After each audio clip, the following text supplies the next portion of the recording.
Bonjour à tous, rebonjour à ceux que j'ai eus aujourd'hui. Donc je vais me représenter un peu plus largement. Donc voilà, moi je m'appelle Jade Apac, j'ai effectivement 3 casquettes OPC comme vous a décrit Felipe. L'OPC actuellement sur des chantiers d'écoles. Je co-orchestre 2 écoles à Saint-Leu-la-Forêt et à Creil. Une en pierre de réemploi, une en structure bois et toile tendue. Voilà, donc c'est assez intéressant. Il y en a un en chantier occupé, l'autre en chantier vide. Et puis après, j'ai ma casquette d'architecte, forcément, d'études.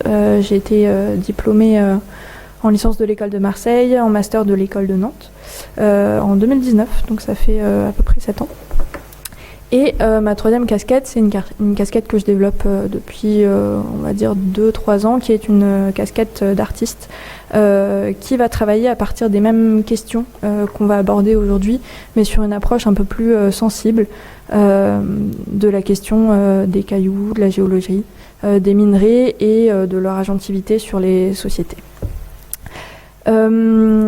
Aujourd'hui, je vais avoir une approche beaucoup plus rigoureuse, moins sensible, un peu plus économique. On va parler des métaux dans l'architecture.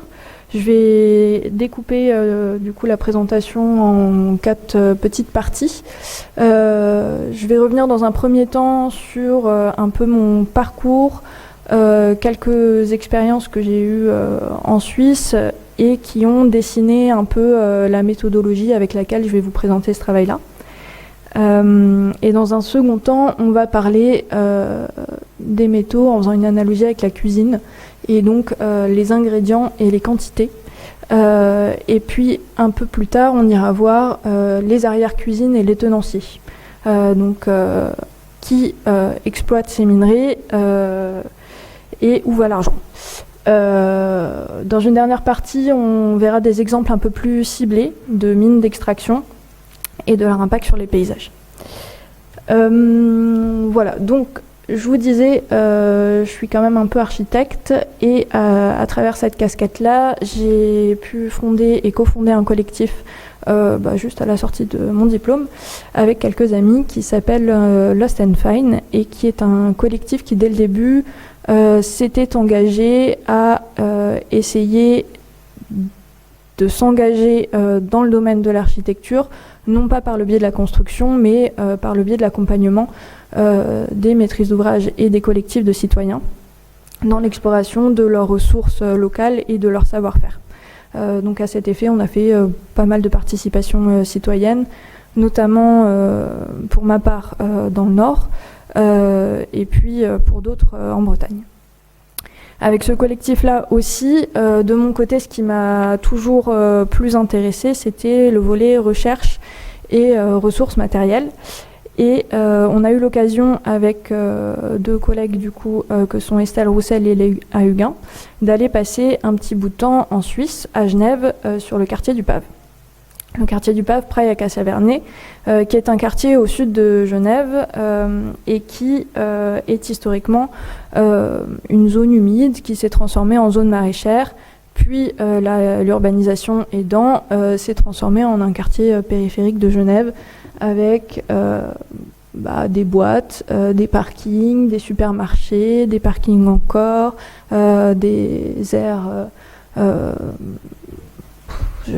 de construction, un peu de résidentiel, des gares, des rails, voilà.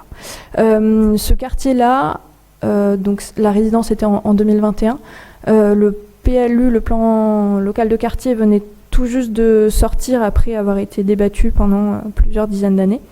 Et l'objectif de Genève, c'était d'en faire le nouveau quartier d'affaires. Donc de bouger toutes les activités du cœur du centre-ville vers ce nouveau quartier-là et en faire un quartier resplendissant de tours un peu partout. Donc on reste quand même sur une zone humide, mais voilà, l'objectif c'était de construire des tours un peu partout. Nous, on a été invités du coup à Embassy of Fine Artists, qui est une résidence d'artistes, comme son nom l'a dit, pour travailler sur la question de la minéralité. Et on a décidé d'approcher cette question-là à travers une analogie avec la cuisine. Donc c'est un peu ce que je vous racontais avant. L'idée, c'était de se dire, dans la cuisine, il y a le concept de transparence alimentaire, qui permet de gérer la traçabilité des bâtiments, des ingrédients, d'où ils viennent, comment est-ce qu'ils ont été transformés, etc. En architecture, on n'a pas cette traçabilité-là. Donc on est parti de cette analogie-là pour essayer de savoir d'où viennent les ingrédients, quels sont les processus de fabrication de la ville, la composition, la quantité, les recettes, les tenanciers, etc. À la fin de cette résidence, on en a sorti du coup un cookbook, un livre de recettes qui est disponible sur le site internet du collectif si vous voulez voir. Je vous passe du coup rapidement cette expérience-là. Globalement, la première étape a été d'analyser ce qu'il y avait autour de nous en termes d'ingrédients, donc du bitume, du béton et un peu de métal, de comprendre les recettes, leur processus de fabrication, d'expliciter les ingrédients vraiment en termes de typologie de minerais et donc de pierres utilisées, les quantités, et puis d'aller rencontrer les producteurs. Donc on a passé toute une partie à aller visiter des carrières, des gravières, des centrales à béton, à bitume, et à essayer de comprendre comment ça fonctionnait. En parallèle de ça, on faisait des explorations du quartier, on allait visiter des chantiers, on allait rencontrer un peu les politiques de la ville, et on a lu aussi énormément de documentation économique sur les minerais en Suisse. Tout ça a produit des constats qui soulignaient certaines absurdités ou au contraire certains faits qui étaient au final un peu mieux que ce qu'on pensait d'un point de vue écologique. Et on l'a traduit sous forme d'installation qu'on a pu présenter au public. Je vous en passe rapidement une qui est un diptyque de tours qui représente les quantités nécessaires à la production d'une structure en béton quand on fait ou de la rénovation ou du réemploi de béton. Ça part de deux chantiers, le chantier de la caserne des Vernets et le chantier de la tour Firminy. Donc l'un est une tour qui a été complètement rénovée, donc on a juste enlevé la peau autour et on a refait l'intérieur. L'autre, on a démoli, on a enlevé les armatures du béton et on a refait du béton à partir des restes de béton qui restaient. Et un autre exemple qui a montré un peu la fin de notre résidence, qui est l'installation 5x5 qui représente du coup 25 mètres carrés de sol artificialisé, qui a été présenté dans le cadre du festival Explore sur le pavillon Cycli à Genève, et qui montre du coup toutes les quantités nécessaires en termes de graves et de terre pour artificialiser un sol de 25 mètres carrés. Donc on a un peu ressorti l'intérieur des graves qui se cachent sous cette peau de bitume et on les a exposés comme si on ouvrait une peau et qu'on exposait ces boyaux. Plus de détails du coup sont sur le site. Pourquoi je vous parle de cette expérience-là? Parce que cette expérience-là, elle a fait ressortir des éléments et des nuances en termes de quantitatif de matériaux auxquels on n'a pas eu le temps de s'y pencher à ce moment-là, parce qu'on s'est vraiment centré du coup sur toute la partie structure, béton, agrégat. Mais il y a des éléments qui nous ont traversés, et le premier élément, c'est la question des flux cachés, qui est ce qui est représenté sur ce diapo-là. Alors globalement, ce diapo-là, ça montre les quantités de matière qui arrivent en Suisse et qui en repartent. C'est un diagramme de Stanley. On voit les importations, les exports et l'usage local. Ça décompose un peu parmi qu'est-ce qui est possible en réemploi, où est-ce que ça va, qu'est-ce qui rentre dans le stock urbain, tout ça. Et là-dedans, il y a une petite flèche qui est la flèche jaune qui fait un petit retour comme ça. Et on voit que ça rentre pas en Suisse. Suisse, c'est je sais pas si vous voyez ma souris. C'est le carré du milieu, là. Là, on a le reste du monde. Et donc, on voit qu'il y a toute une partie des flux de matière qui est présent, mais qui ne rentre pas en Suisse, et pourtant, c'est quand même noté. Et cette partie-là, ça s'appelle les flux cachés. Ce sont, du coup, les matières qui sont utilisées dans les pays exportateurs pour produire et transporter les matières qu'on va consommer dans notre pays. Donc, c'est des flux qu'on ne voit même pas traverser chez nous, mais qui sont chez nous, là, en Suisse, mais chez nous, c'est pareil, mais qui sont nécessaires à nos consommations personnelles de minerais et autres matériaux qu'on consomme. Donc par exemple, 1 kg de pâte, ça entraîne en réalité une consommation de matière de 3,5 kg.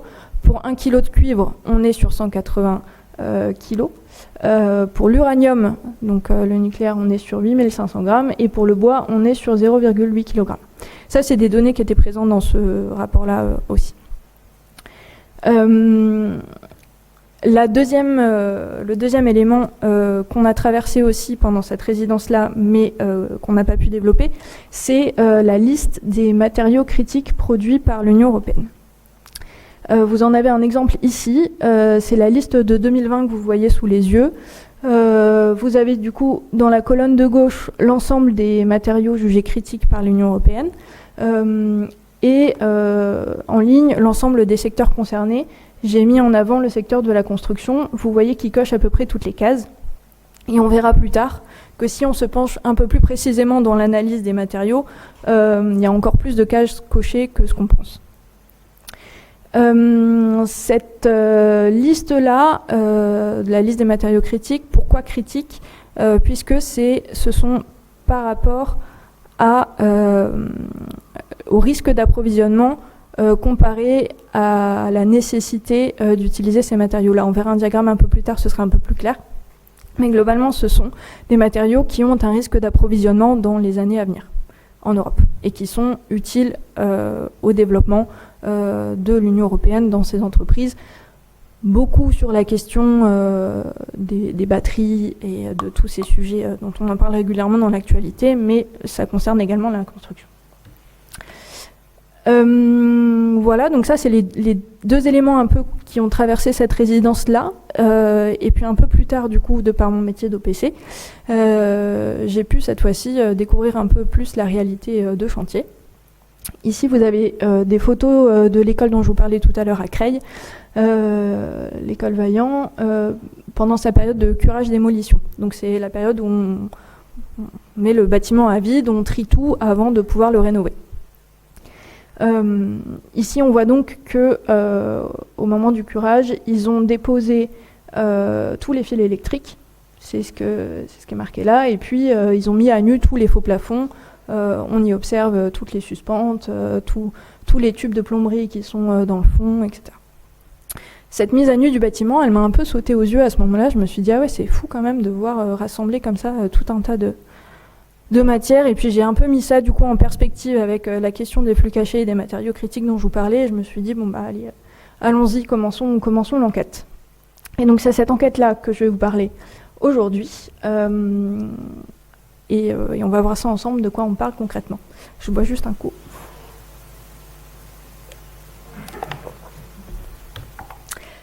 Alors, on va décomposer. Dans une architecture, il y a dans les fondations, du coup, la question des armatures, des treillis soudés. Dans la structure, on va avoir des poutrelles IPL, etc. Tout ça, c'est de l'acier. L'acier, qu'est-ce que c'est ? C'est des minerais de fer. Pour les principaux, on va avoir de la magnétite et de l'hématite, chauffés, généralement chauffés dans des fours à base de charbon, qui apportent du coup la quantité de carbone nécessaire pour produire l'acier. Aujourd'hui, on parle de plus en plus d'acier vert parce qu'ils le font chauffer maintenant dans des fours électriques, mais on est encore en transition en Europe. Voilà, donc ça, l'acier, c'est un peu la matière principale, donc c'est le minerai de fer. Ensuite, dans les familles d'acier, on va avoir l'acier galvanisé, qui est aussi un élément qu'on retrouve le plus. Ça va être dans tout ce qui va être du coup suspente de faux plafonds, chemin de câble, gaine de ventilation, ferrure pour les cloisons, un peu tout ça. L'acier galvanisé, c'est quoi ? C'est de l'acier tout simple, donc on va retrouver minerai de fer plus carbone, qu'on va venir tremper dans un bain de zinc liquide à 450 degrés pour lui donner une couche de protection qui va résister à la corrosion. Les minerais de zinc, le principal, ça va être du blinde. Ensuite, on va avoir l'acier inoxydable. Donc on reste dans la famille de l'acier. L'acier inoxydable, ça va être du coup tout ce qui est pommelle, accessoires, robinetterie, équipements, et puis aussi tout ce qui va être cuisine professionnelle, ou bien rambarde. On va beaucoup utiliser aussi l'acier inoxydable pour tout ce qui est en extérieur, parce que ça résiste très bien à la corrosion, notamment dans des milieux marins. Voilà. L'acier inoxydable, du coup, c'est toujours pareil. Des minerais de fer plus du carbone, mélangés au niveau de la fonte avec des minerais divers, où on va avoir par exemple du chrome, qui va venir de la chromite, ou du nickel, ou du manganèse, ou d'autres choses que je n'ai pas mis sur cette liste. Donc il y a différents alliages nécessaires qui peuvent fournir et produire des qualités d'acier inoxydable différentes. Ensuite, si on sort de l'acier, on va avoir l'aluminium. L'aluminium qu'on va retrouver dans les fenêtres, mais qu'on va retrouver aussi surprenamment dans d'autres éléments, par exemple des pare-vapeurs, ou bien des gaines ventilées acoustiques, ou bien le multicouche en plomberie, la couche intermédiaire, c'est aussi l'aluminium. Enfin, voilà, on va le retrouver un peu partout, dans des endroits dont on n'imagine pas trop. L'aluminium, c'est à 99,999% de la bauxite. Alors, j'ai plus les chiffres, je crois que c'est 2 kilos de bauxite qui donnent 1 kg d'alumine, et 1 kg d'alumine, et 2 kg d'alumine donnent 1 kg d'aluminium. Quelque chose comme ça. Voilà. Et ensuite, on a le cuivre. Le cuivre qu'on va retrouver, mais bon, ça se fait plus trop maintenant, sur les toitures, qui sont les toitures un peu verdâtres des bâtiments anciens. Et puis qu'on va retrouver surtout en plomberie. Et surtout, du coup, dans nos fils électriques qui approvisionnent tous nos bâtiments. Donc tous les fils qui étaient ressortis tout à l'heure sur la photo du chantier sont faits de cuivre. Le cuivre, il peut être issu de différents types de minerais. Le cuivre natif que vous voyez en premier, il n'y en a plus. Il n'y a plus de gisement de cuivre natif sur la planète, on l'a épuisé. Ce qu'on va surtout utiliser aujourd'hui, ça va être la chalcopyrite, qui est le troisième. Mais voilà, on retrouve du cuivre dans différents types de minerais. Voilà, ça c'est pour les principaux. Je me suis pas attardée à vous développer un peu plus parce qu'après il y a des minerais ultra spécifiques qu'on va retrouver dans les additifs du ciment ou des choses comme ça, comme le vanadium ou des... Voilà, je ne suis pas rentrée dans ces détails-là, on va essayer de se concentrer sur les plus gros lots. Néanmoins, je vous montre ce diagramme-là qui, lui, est issu du coup de la recherche de la documentation de l'approvisionnement en matière critique de l'Union européenne, mais cette fois-ci de 2023. Donc c'est une liste qui est actualisée tous les 3 ans. Et tous les 3 ans, elle étudie et elle ajoute ou elle enlève des matériaux qui sont considérés comme critiques. Ce graphique-là, il regroupe du coup les risques d'approvisionnement que vous voyez à gauche et l'importance économique que vous voyez en bas. Tous les petits points représentent des matériaux qui sont étudiés lors de cette année-là. Les points en rouge sont ceux qui sont considérés comme critiques ou bien stratégiques, du coup, puisque la liste 2023 intègre 2 nouveaux matériaux qui ne sont pas considérés comme critiques, mais comme stratégiques. Donc ceux qui sont critiques, c'est ceux qui sont là, on l'a bien compris, qui, du coup, ont des hauts risques d'approvisionnement et sont très importants. Les bleus, du coup, sont pas critiques. Ceux que j'ai soulignés sont ceux dont on a parlé tout à l'heure. Et dans les rouges, on voit ici le cuivre. Vous voyez toujours ma souris ? Ouais. Ici le cuivre et là le nickel. Pourquoi est-ce que le cuivre et le nickel sont en rouge ? Parce que l'Union européenne a considéré que leur importance économique était telle qu'il valait mieux anticiper de la même manière que les matériaux critiques un besoin et des développements du coup au sein de l'Union européenne de ces matériaux-là. J'ai surligné du coup en jaune donc les minerais que j'ai cités tout à l'heure dans l'exploitation, dans l'analyse des produits, et en vert, ce sont ceux qu'on va retrouver aussi dans le milieu de l'architecture, mais auxquels on ne va pas s'attarder aujourd'hui. Donc vous voyez que parmi les matériaux critiques de la liste, il y en a un sacré paquet en vert quand même qui sont présents. Alors, une fois qu'on a analysé à peu près quels produits étaient présents dans l'architecture, sur cette même liste, dans l'annexe 6, on retrouve des tableaux qui vont venir nous décomposer un peu les usages. Ici, je vous ai mis l'aluminium. Vous voyez du coup le matériel à gauche. Et ici, dans la colonne NACE sector, vous avez tous les domaines d'utilisation de l'aluminium divisés par pourcentage. Moi, je suis partie de cette liste-là pour essayer d'estimer les quantités. On voit ici que l'aluminium, c'est la deuxième ligne, aluminium dans la construction, il considère que 21% de l'aluminium va à la construction. Sauf que, en lisant ce tableau-là, je suis descendue un petit peu, et si on va ici, on voit aluminium, ciment, 3%. Et je me suis dit, c'est bizarre. Pourquoi est-ce qu'ils ont séparé le ciment de la construction? Moi, personnellement, à part pour l'enfouissement de déchets nucléaires, le ciment, pour moi, il va absolument partout dans la construction, si on intègre du coup dans le domaine de la construction tout ce qui est infrastructure. Donc je me suis dit, bon, je vais aller fouiller un peu plus.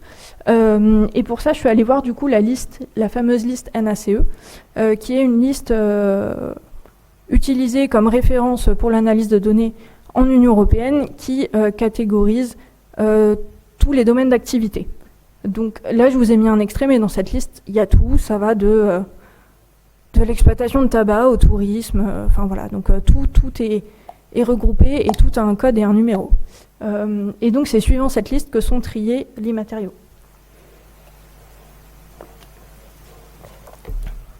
Donc, si on revient sur l'aluminium, j'ai repris toutes les applications et je suis allée vérifier tous les codes pour voir à quoi ça renvoyait précisément.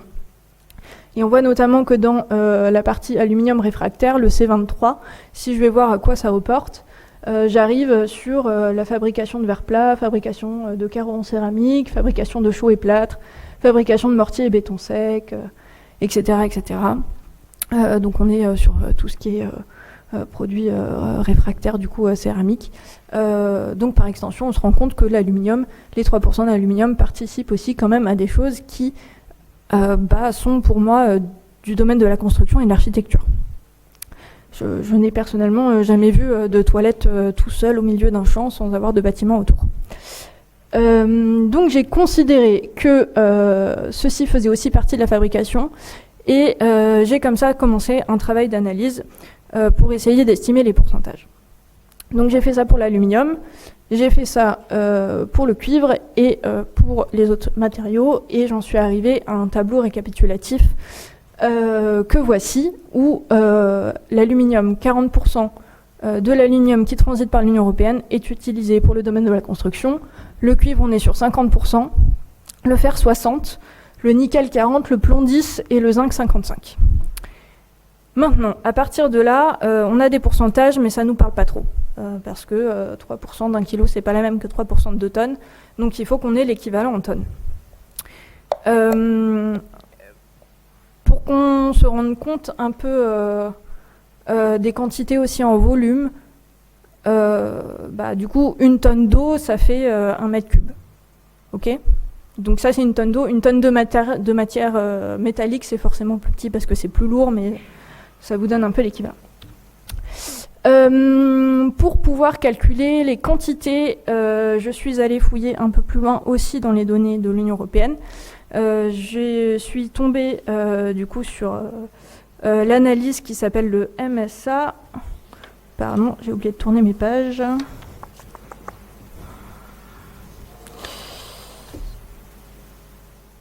Material System Analysis, qui sont globalement en français, on pourrait dire analyse de cycle de vie des matériaux, et qui sont du coup publiés par l'Union européenne pour 37 matières. C'est une analyse qui n'est pas forcément à jour pour toutes les matières. Il y a des matières qui ont été analysées la dernière fois en 2018, donc c'est des données un peu vieilles. Mais ça a le mérite d'exister et ça a le mérite d'essayer de comprendre le marché des matériaux en Union européenne. Ça marche comment? Ça marche à partir du coup des diagrammes de Stanley, dont on en a un petit peu parlé quand on parlait de la Suisse. Globalement, c'est des diagrammes comme ça qui montrent les imports et les exports dans la frontière de l'Union européenne, avec à chaque fois les déchets, les matières premières, les matières secondaires, les extractions indigènes, c'est-à-dire les extractions locales, le taux de recyclage, les pertes, les additions aux landfills, aux zones d'enfouissement, les usages et les exports dans d'autres pays. Ça, c'est l'exemple pour le faire. Moi, ce que j'ai pris dans ma comptabilité pour obtenir les quantités, c'est la donnée du milieu. C'est-à-dire que j'ai considéré que dans les produits qui étaient fabriqués en Union européenne dédiés à la construction, il n'y avait pas beaucoup d'exports.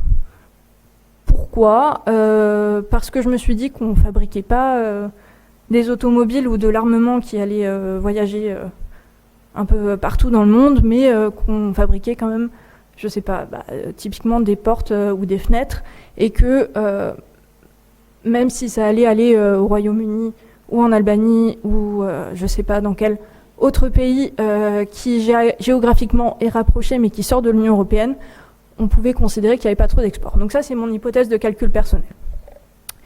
Donc la donnée que j'ai prise, c'est un cumul des imports, des extractions locales et du recyclage.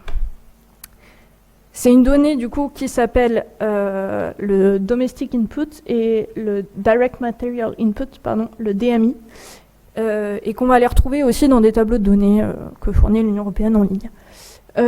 Donc ça, c'est un screenshot de ce tableau de données où on voit du coup à gauche toutes les matières. On va retrouver le cuivre, le nickel, le plomb, le zinc, etc. avec lesquels j'ai travaillé.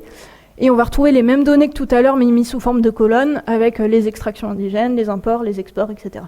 Moi, j'ai repris du coup les données de la dernière colonne.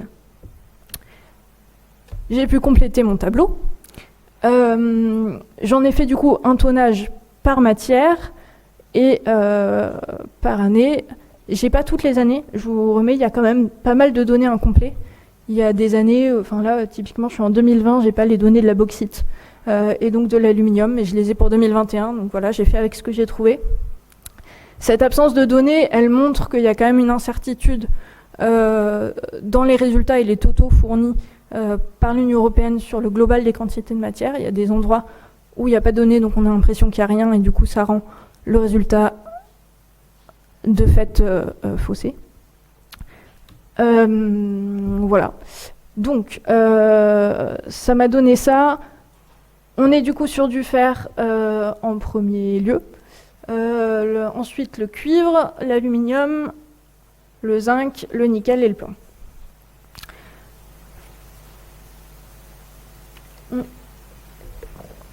Ok.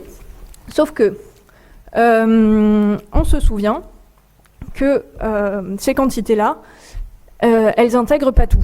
Parce que je ne sais pas si on se souvient de la petite flèche jaune qu'on avait vue qui repartait et qui parlait des circuits internationaux, mais en tout cas, elle n'était pas sur les diagrammes qu'on a vus tout à l'heure. Donc, je suis allée rechercher cette petite flèche jaune et donc cette question des flux cachés pour essayer de savoir quelle quantité de matière ça mobilisait à l'international. Ce sont des données qu'on va retrouver aussi dans les données de l'Union européenne, qui sont calculées via un facteur, le facteur qui s'appelle le facteur RME, Raw Material Equivalent, qui du coup essaie d'exprimer qu'est-ce qu'ils disent ? Essaie d'exprimer l'unité dans le monde. Je ne saurais pas le traduire comme ça, mais je vais vous donner un autre truc. Qui du coup essaie d'exprimer les quantités de matière rejetées immédiatement après leur extraction. Donc, soit les stériles miniers, les résidus, soit déplacés sans faire l'objet d'une utilisation économique, mais aussi tout ce qui est les combustibles. Ce facteur-là, il est calculé selon une liste de données qui est rentrée dessus, que j'ai essayé d'aller rechercher, qui parle du coup de la balance énergétique, des imports-exports en service, de l'électricité ou de la combustion de fioul. Pour moi, c'est une donnée qui est un peu imprécise parce qu'elle dépend de chaque pays depuis lequel on exporte. Donc encore une fois, pour moi, le facteur utilisé ici est pas forcément le plus précis qui soit, mais en tout cas, il a le mérite d'exister. J'ai donc repris la même hypothèse que tout à l'heure, où je suis partie du cumul et j'ai considéré que les exports étaient négligeables dans le domaine de l'architecture, et j'ai importé du coup cette dernière colonne ici qui s'appelle Raw Material Input et qui me donne du coup les tonnages générés dans le monde pour la consommation de minerais dans l'Union européenne. Donc, on voit que le cuivre, on passe de 61 106 kilotonnes à 216 764 kilotonnes. Donc d'un coup, on triple, voire même plus. Le facteur, il est de plus de 3,5. Donc on va générer à l'international beaucoup plus de déplacements de matière que ce qu'on va venir importer et utiliser dans la construction. Je vous donne une comparaison entre le cuivre et un cumul qui contient du coup le marbre, le granit, le basalte et le calcaire, où on va être sur l'ensemble des tonnages mobilisés à l'international à peu près sur le même équivalent, c'est-à-dire sur à peu près 400 000 kilotonnes, mais par contre dans l'usage final en Union européenne, on va être du coup sur 3 fois moins de matière, puisque globalement tout ce qui est extraction d'agrégats et de pierres, on va le consommer directement sur place, alors que le cuivre, on a énormément de pertes. On n'est pas sur le même facteur que le premier document que je vous ai montré, qui disait 1 kg de cuivre génère 180 kg de déplacement. Ici, on a 1 kg de cuivre génère 3,5 kg de déplacement. Donc on n'est quand même pas du tout sur la même échelle. Donc j'ai quand même 2 documents qui sont des documents issus d'institutions et de gouvernements politiques qui se contredisent et qui ne partent pas des mêmes hypothèses. Et l'hypothèse réelle, je ne sais pas laquelle c'est. Et je pense qu'elle est très difficile à calculer. Voilà, j'ai bientôt fini le chapitre des graphes, donc ça va aller mieux. Juste un dernier point, c'est sur la quantité totale bougée pour la consommation européenne.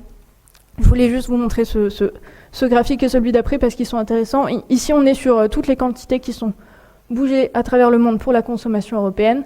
On voit que la construction, forcément, elle en prend une énorme partie.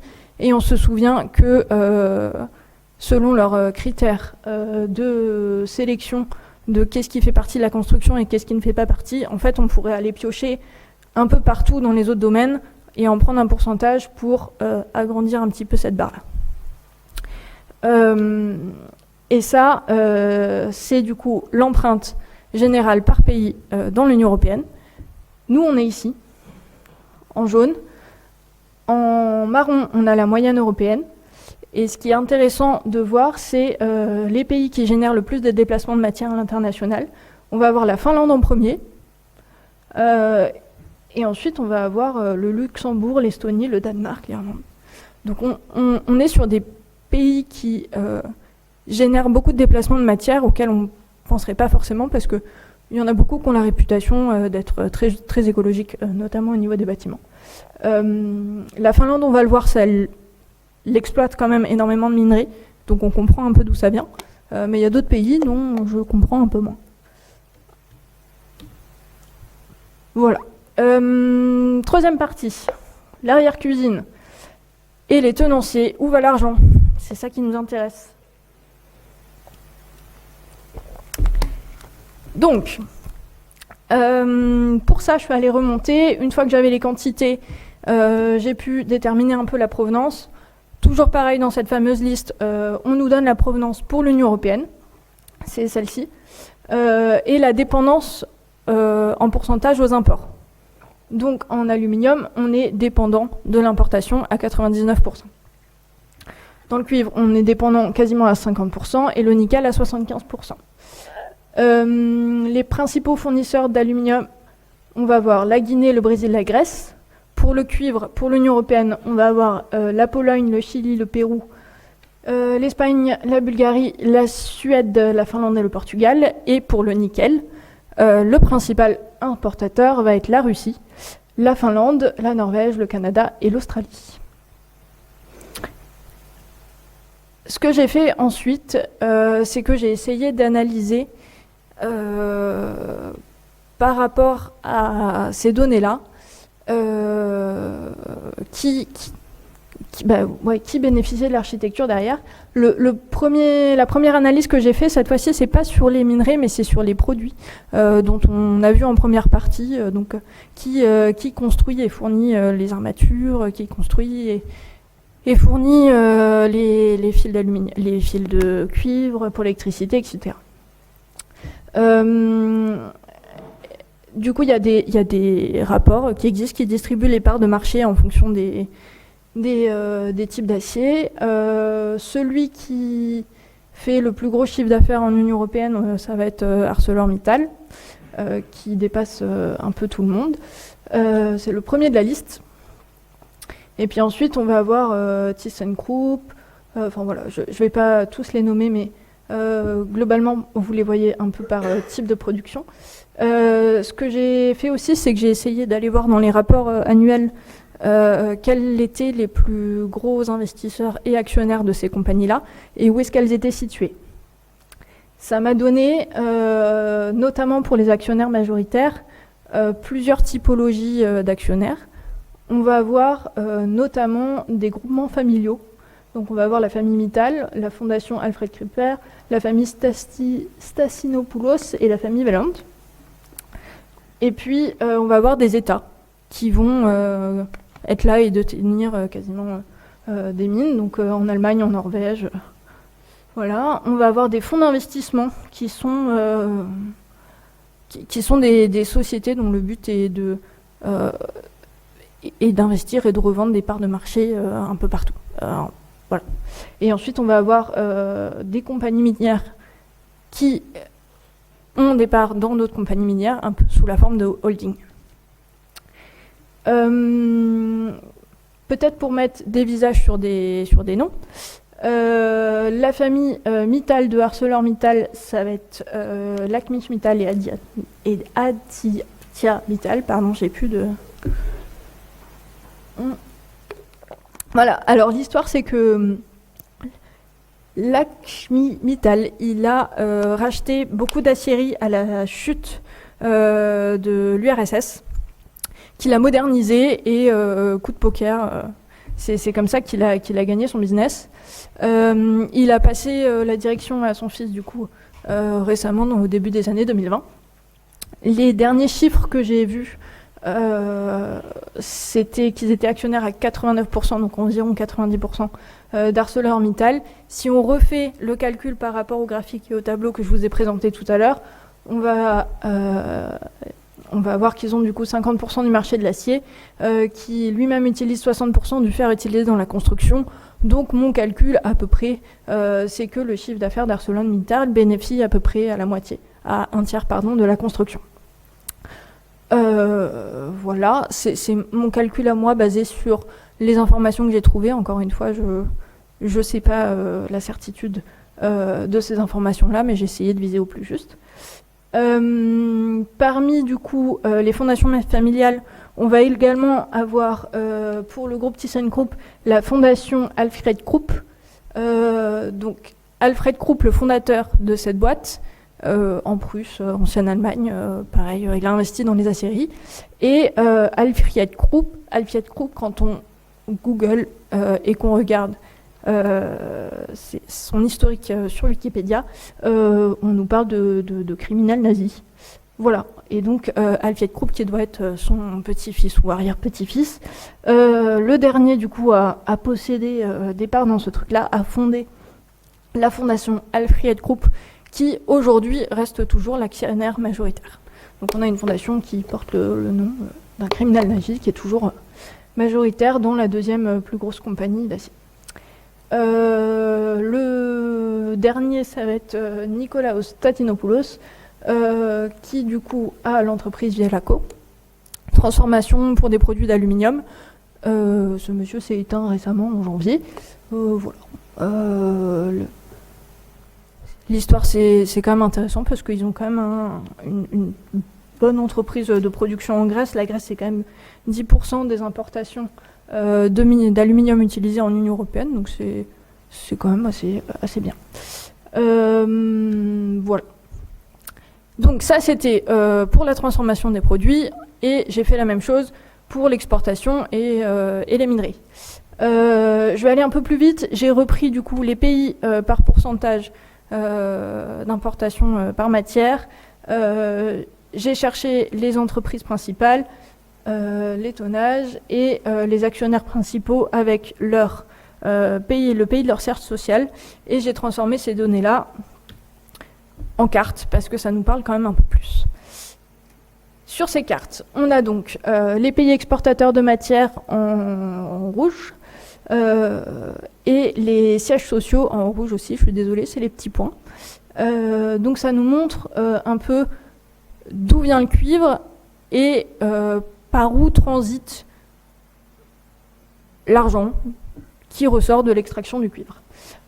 Pour le cuivre en Union européenne, on voit qu'on a des pays qui exportent, comme l'Espagne et le Portugal, et en tout cas parmi les 3 plus grosses compagnies qui exportent en Espagne et au Portugal, leur siège social ne se situe pas dans ces pays-là. Et le siège social, pardon, des actionnaires majoritaires. Voilà. On a beaucoup de fonds d'investissement du coup américains qui sont souvent les deux mêmes, qui réapparaissent souvent. Et puis on est un peu, ça dépend. Ici vous avez la Suisse avec Glencore. Au Chili, du coup, vous avez les sièges sociaux dans le pays même d'extraction, donc ça c'est intéressant. Donc on est quand même sur un modèle, enfin voilà, globalement on va avoir les Amériques et l'Europe. Pour l'aluminium, on s'éparpille un peu plus. Pour l'aluminium, du coup, les pays producteurs, ça va être le Brésil, la Guinée et la Grèce. Donc la Grèce, vous vous souvenez, on l'a vu juste avant. Et pour le coup, au niveau des sièges sociaux des actionnaires majoritaires, on s'éparpille. On va avoir pas mal de pays du Commonwealth, avec notamment l'Australie. Super intéressant fiscalement pour les entreprises l'Australie. On va avoir Singapour, on va avoir un peu la Chine et l'Union européenne, un peu moins les États-Unis. Pour le nickel, c'est différent. On va basculer du coup Australie, Russie, Canada pour les pays exportateurs avec la Finlande et la Norvège ici en Europe. On va forcément du coup avoir les sièges sociaux un peu plus présents dans les pays. On va quand même avoir un peu le Qatar ici, la Suisse toujours ici. La Suisse c'est toujours le même actionnaire, je vous en parlerai tout à l'heure, et les USA. Ok.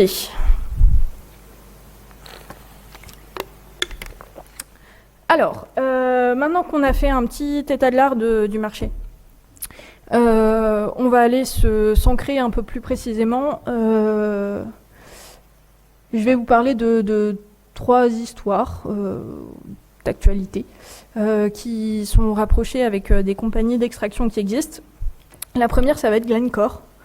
Glencore, je ne sais pas son classement, ça change, mais généralement c'est dans les 5 premières compagnies productrices de minerais métalliques, et pas que métalliques d'ailleurs, aussi d'énergie, à travers le monde. Ici, vous avez une carte issue du Times qui montre du coup l'emplacement de l'ensemble de ces investissements et de ces parts dans les carrières partout.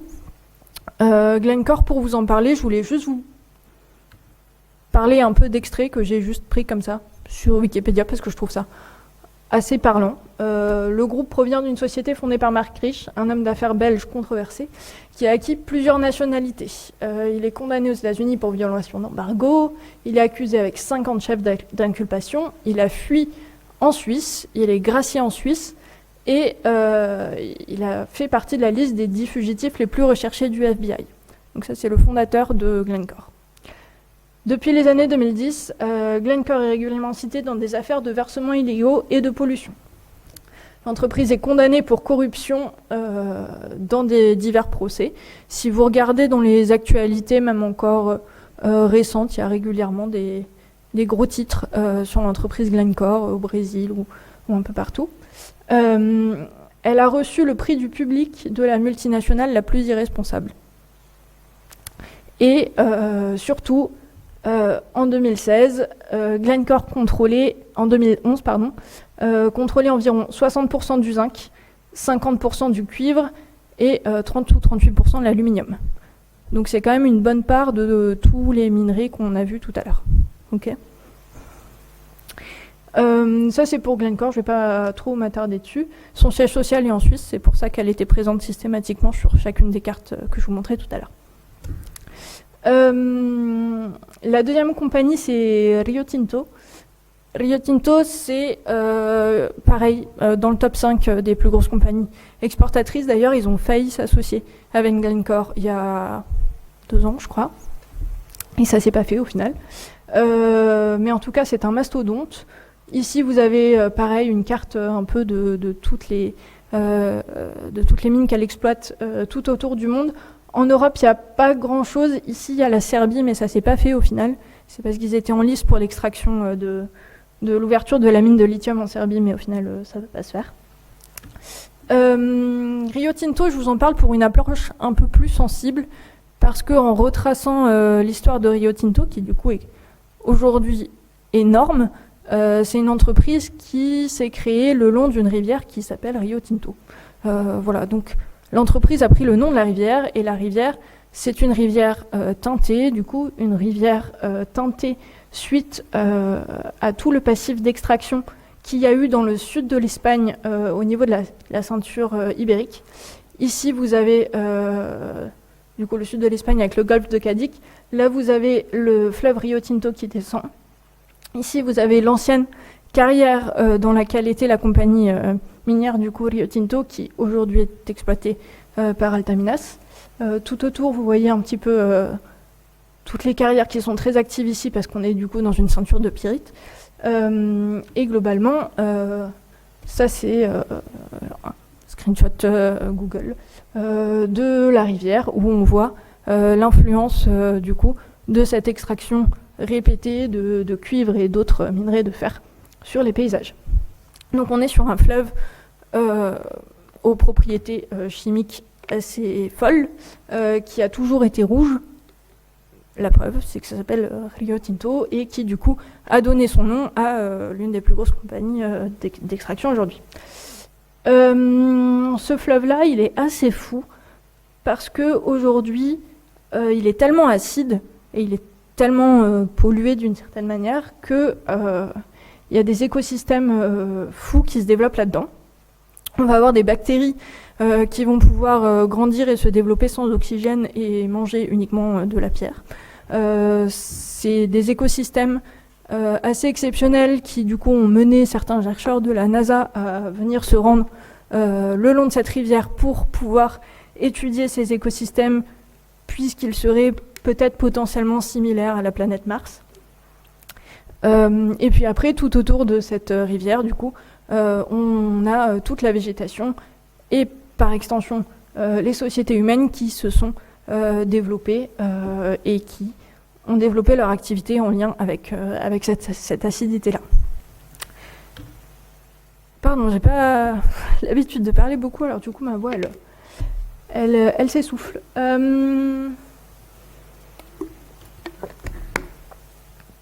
Alors, dans le sud de l'Espagne, du coup, le long de cette rivière, et sur la ceinture de pyrite, c'est un endroit qui, aujourd'hui, est un peu en lice pour la réouverture et l'agrandissement de mines d'exploitation de cuivre et autres types de minerais qu'on va retrouver dans les mêmes environnements. Donc aujourd'hui, Rio Tinto, la rivière, n'est pas prête de redevenir transparente parce qu'on a à nouveau autour énormément de sites d'extraction.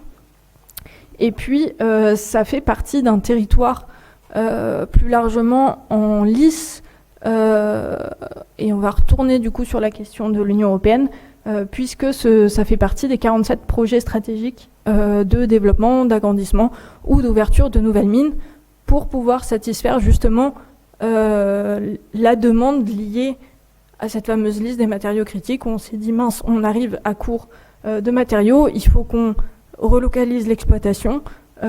Et donc, ils ont identifié plusieurs sites qui pourraient être stratégiques pour pouvoir avoir une exploitation un peu plus localisée au sein de l'Union européenne. Donc, je vous ai mis en couleur tous les matériaux dont on a parlé tout à l'heure. Ici, on voit notamment pas mal de cuivre, un peu de nickel.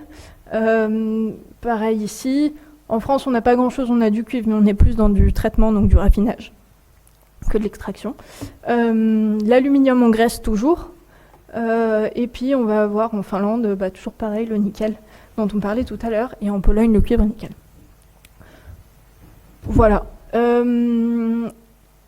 Cette relocalisation-là, elle montre bien du coup que l'Europe a envie de s'émanciper un peu de la dépendance aux pays en dehors de l'Union européenne, et notamment de la dépendance à la Russie et à la Chine,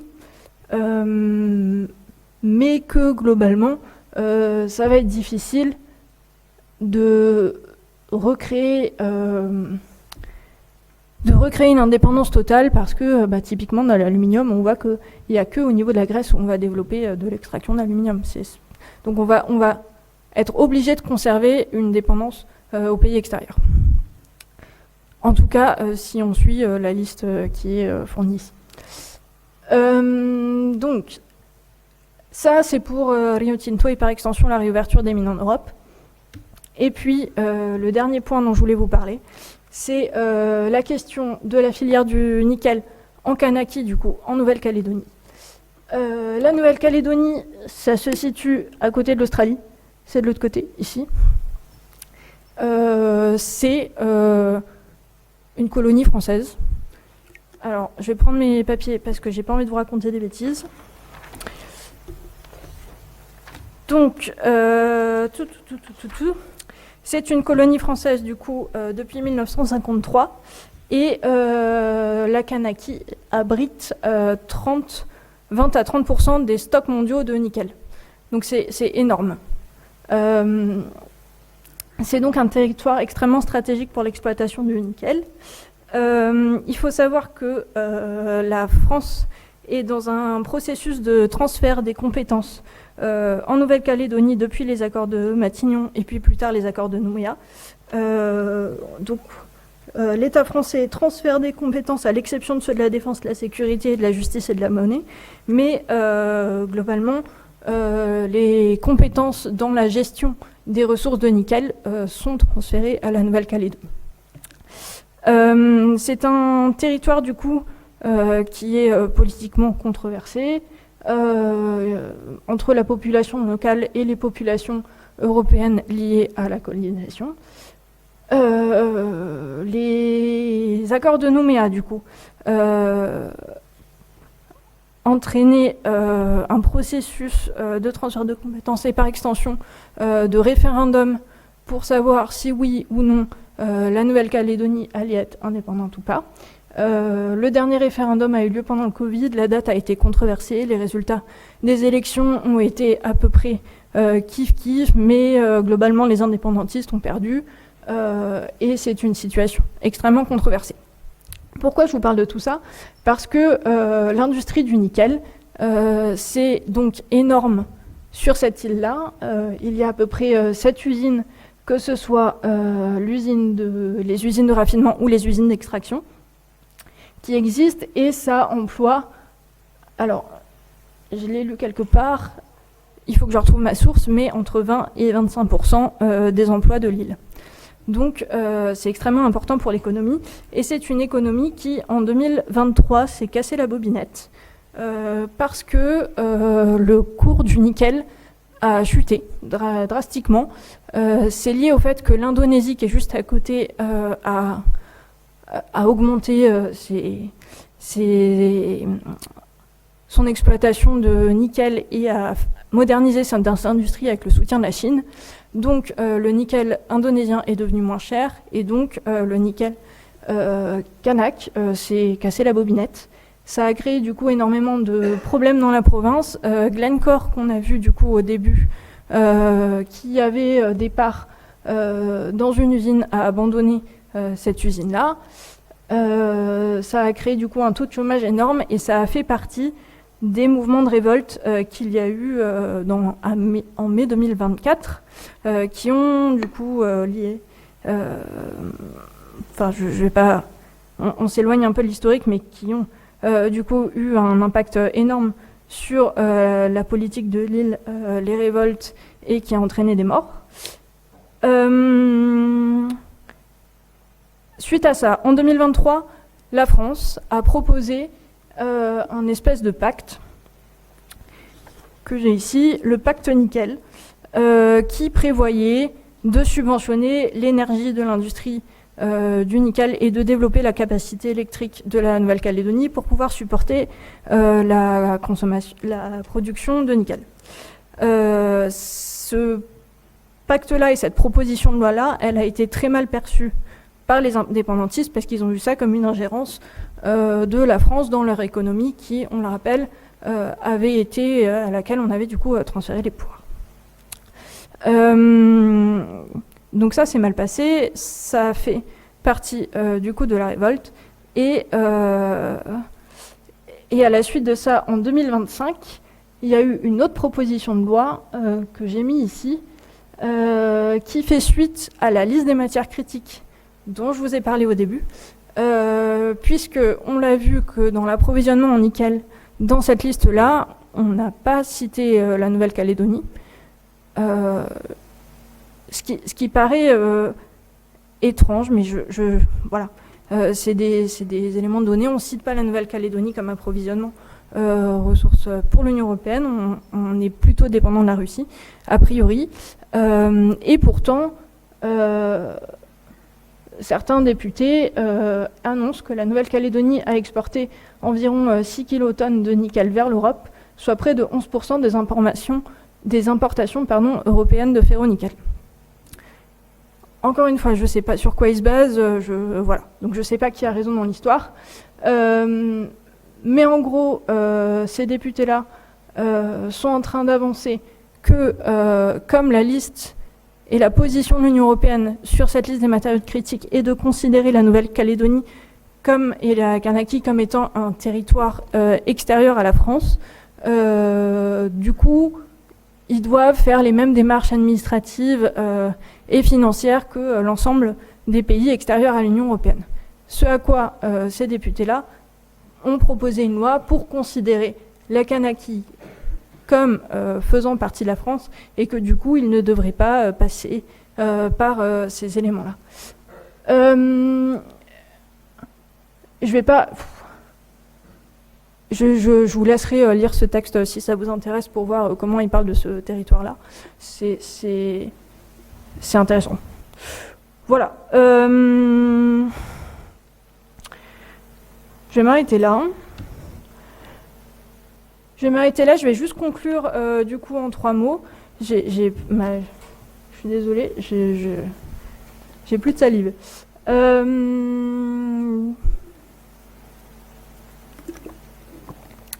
Alors, cette analyse-là, globalement, qu'est-ce qu'elle nous montre ?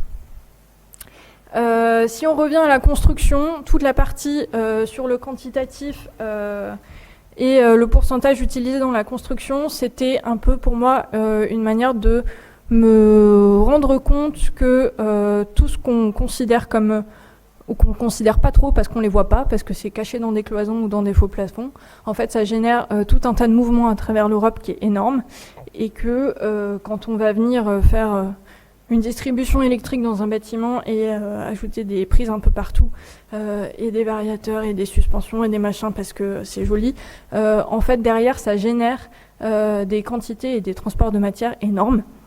Et du coup ça me fait repenser un peu la question de qu'est-ce que c'est la sobriété en architecture, pas seulement au niveau des agrégats et des quantités de matière qu'on voit structurelles, le béton dont on a l'habitude, mais aussi au niveau des choses dont on pense un peu insignifiantes, et qui en fait sont extrêmement signifiantes et ont un énorme poids. Donc ça c'est un peu la première chose, repenser la sobriété en architecture, qu'est-ce que c'est ? Et puis après c'est aussi se rendre compte que oui certes le réemploi est en plein développement. J'en ai pas beaucoup parlé, je vous ai montré un peu la chaîne de recyclage dans les cycles, les diagrammes de Stanley. Mais quand on compare à la quantité de matière réelle qu'on consomme et dont on a besoin en architecture, on est très très loin aujourd'hui de satisfaire l'entièreté de la demande avec du réemploi. Et on est en constante augmentation. Et voilà. Et donc, par extension, se pose la question de ok, le réemploi n'est pas suffisant, il nous faut de la matière neuve. D'où vient la matière neuve et comment est-ce qu'on l'exploite? Et là, ça nous amène du coup sur le volet un peu plus politique que j'ai démontré un peu dans les autres parties. L'idée, c'est aussi de nous dire que même si on pense qu'on est un peu neutre en tant qu'architecte et qu'on fait juste un bien public et que c'est pour le bien des consommateurs, globalement, le choix de nos matériaux sont inscrits dans des chaînes d'influence qui nous dépassent complètement et qui ont des effets. L'idée, c'est aussi de vous dire que, en tant que citoyen de l'Union européenne, vous pouvez choisir la manière dont vous voulez extraire ou non ces ressources et dont vous choisissez d'où elles viennent. Il y a du coup des processus en cours pour essayer de relocaliser. Se posera la question de la gouvernance de la relocalisation de ces mines et puis d'où ce sera et leur impact sur les paysages par extension. Voilà. Merci. J'en peux plus.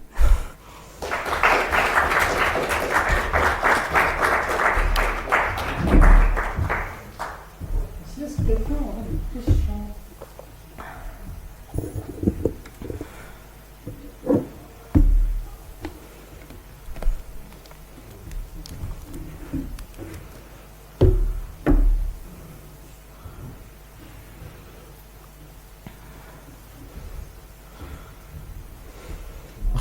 Oui.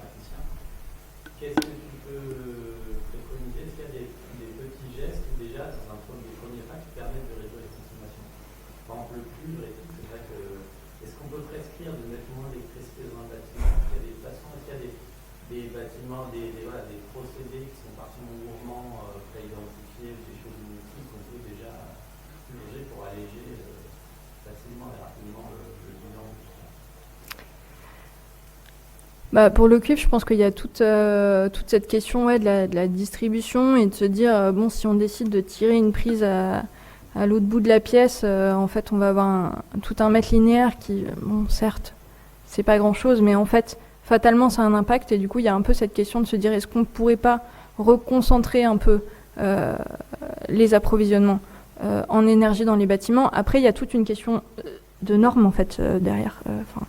Il y a tout un truc où... En ventilation, on le voit très bien, on a des machines de plus en plus grosses, on a des souffleries énormes qui viennent alimenter des bâtiments. Et on est obligé, c'est la réglementation, et c'est aussi pour un certain bien au niveau de la santé derrière. Donc après, forcément, se pose la question de l'architecture bioclimatique, la ventilation naturelle, comment est-ce qu'on fait pour essayer de sortir de tout ça et de faire en sorte que son bâtiment soit autosuffisant. Il y a des contextes dans lesquels on n'a pas le choix. Voilà.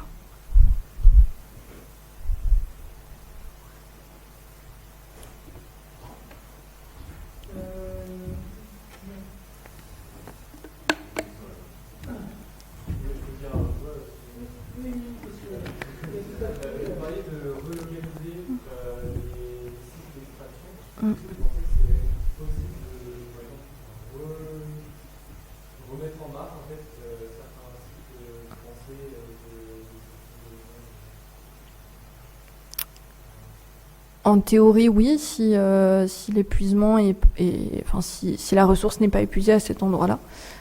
Après, c'est extrêmement compliqué en Europe de réouvrir une mine. La carte que je vous ai montrée avec les projets stratégiques, je vous en ai parlé justement un peu, celui du lithium en Serbie. Le lithium, on n'en parle pas trop parce que c'est surtout pour les batteries. Mais Mais celui du lithium en Serbie, ça a fait un énorme mouvement de citoyens parce que c'était compliqué pour les habitants de savoir qu'il y allait avoir un mastodonte de l'extraction qui allait venir s'implanter et extraire autour d'eux. Ça a des impacts sur le paysage qui sont réels. Aujourd'hui, on a des mines qui essaient d'améliorer notamment la gestion de l'eau avec des bassins de rétention, des pollutions, des choses comme ça. Mais on n'est jamais sûr que ce soit parfait et ce sont des dispositifs qui coûtent aussi extrêmement cher. Donc il y a toute la question de la rentabilité derrière, de qu'est-ce que c'est que réouvrir une mine en Europe, parce que c'est pas forcément intéressant en fait pour les compagnies. Et puis après, l'accueil citoyen, il est compliqué.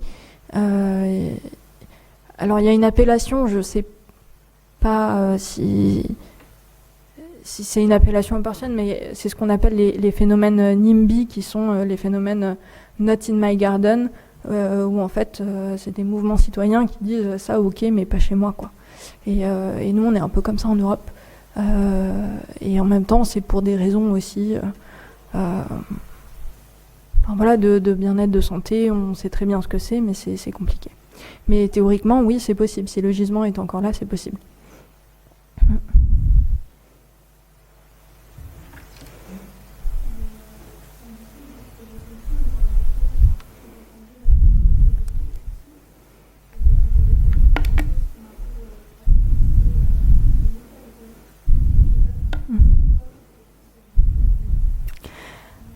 Alors, j'ai pas forcément développé ça.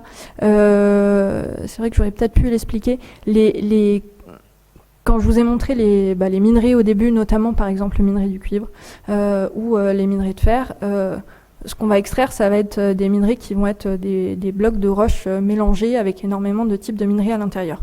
Et pour pouvoir produire du cuivre, il va falloir qu'on sépare les types de minerais à l'intérieur, et ça c'est un processus qui s'appelle la raffinerie. Donc les processus de raffinerie, c'est des processus qui sont aussi très compliqués, qui sont aussi écologiquement parfois dévastateurs. Et une fois qu'on a extrait du coup le minerai qui nous intéresse, on va du coup devoir le faire fondre ou le mélanger. Et typiquement pour produire de l'acier, ce qu'on va faire du coup, c'est faire chauffer du fer. Ce qu'on a fait jusqu'à présent, c'est faire chauffer du fer dans des fours qui sont alimentés par du charbon. Et ce qu'ils appellent l'aluminium vert, quoique ça c'est un peu différent, mais en tout cas ce qu'ils appellent l'acier vert, ça va être le fait de faire chauffer des minerais de fer, non pas dans des fours à charbon, mais dans des fours électriques. Et donc c'est des technologies alternatives avec des fours qui sont très puissants, qui demandent aussi une consommation d'électricité énorme derrière. Voilà, donc eux ce qu'ils appellent l'acier vert, c'est un acier qui est chauffé dans des fours électriques. Et je crois d'ailleurs qu'il y a une usine au Havre à côté qui devrait passer à l'acier vert. Et je crois qu'en Allemagne, ils l'ont fait il n'y a pas longtemps aussi.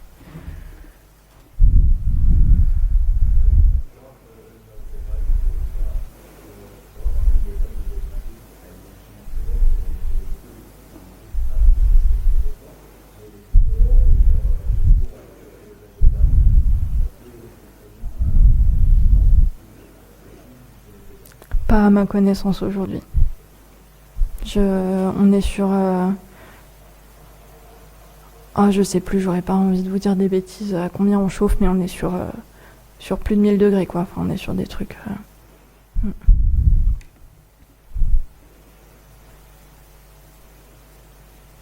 Ouais.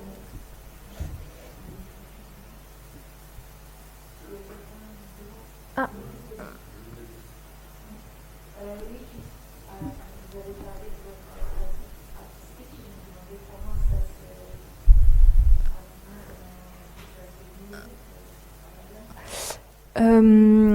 Je pense qu'elle se lie un peu plus avec les questions que je soulève dans ma dernière partie, et notamment par exemple la question du Rio Tinto, où moi je vais aller m'intéresser dans ma pratique artistique un peu plus à la question de l'agentivité des cailloux et du coup tout type de cailloux. Les métaux ont une agentivité très forte, mais du coup à l'effet que produit la géologie sur les sociétés humaines, et là par extension dans la ceinture de Pyrite ibérite, on est depuis des siècles sur tout un développement social humain, mais non humain aussi, autour de la présence de cette pyrite et de cette chalcopyrite et de cette extraction. Et c'est un peu ça que j'essaie d'étudier, c'est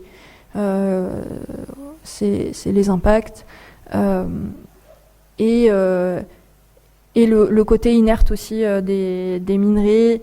Je considère que la géologie est une matière vivante dans mon travail artistique, et je travaille avec ça.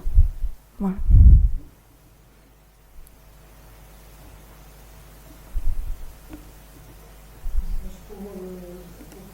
Merci beaucoup, Jade, de cet exposé. Ça montre un peu qu'on se trouve parfois entre le marteau et l'enclume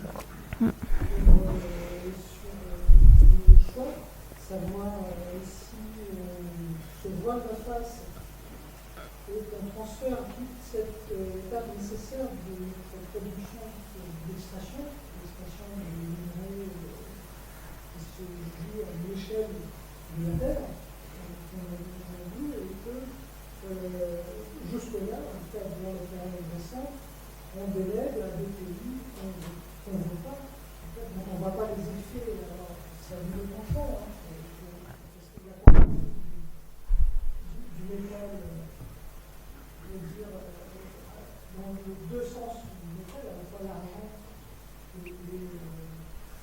et le produit attire beaucoup de convoitises. On voit ces multinationales parfois très opaques qui opèrent là-dessus. Et il faut relier ça aussi à d'autres phénomènes de population qui ont lieu. Je ne sais pas si vous avez entendu parler des diamants de sang, des minerais de sang aussi. Il y a énormément d'extractions qui se font dans des conditions qui sont inhumaines, notamment en Afrique, en Asie un peu, et dans l'Europe, un grand consommateur. Alors, nous tous, avec notre mode de vie, on consomme, on a une économie de prédation. Alors, peut-être que l'enjeu, c'est de prendre déjà connaissance de tout ça, de prendre connaissance des échelles auxquelles se joue notre activité en tant qu'architecte dans les bâtiments. Un bâtiment, ça reste en béton, ce poids se traduit en poids pour chaque type de filière, chaque type de matériau, et en quoi on peut jouer dans la lutte des normes de conditions de l'eau. On peut jouer pour essayer de faire déplacer un peu cette balance vers quelque chose de moins problématique aujourd'hui et dans l'avenir, parce que les premiers impacts sont très parlants pour les démographies. C'est qu'un jour, tout ça va se terminer, comme le pétrole, comme d'autres choses, mais les uns de plus en plus dépendants par notre consommation accrue, des choses qui sont en train de s'épuiser. Je pense que c'est déjà ce travail de prise de connaissance, de prise de conscience de ça, et ensuite d'aller rechercher avec d'autres professionnels aussi, parce qu'on n'est pas seul, on est des architectes, c'est un travail, de trouver des alternatives. Merci beaucoup. Merci.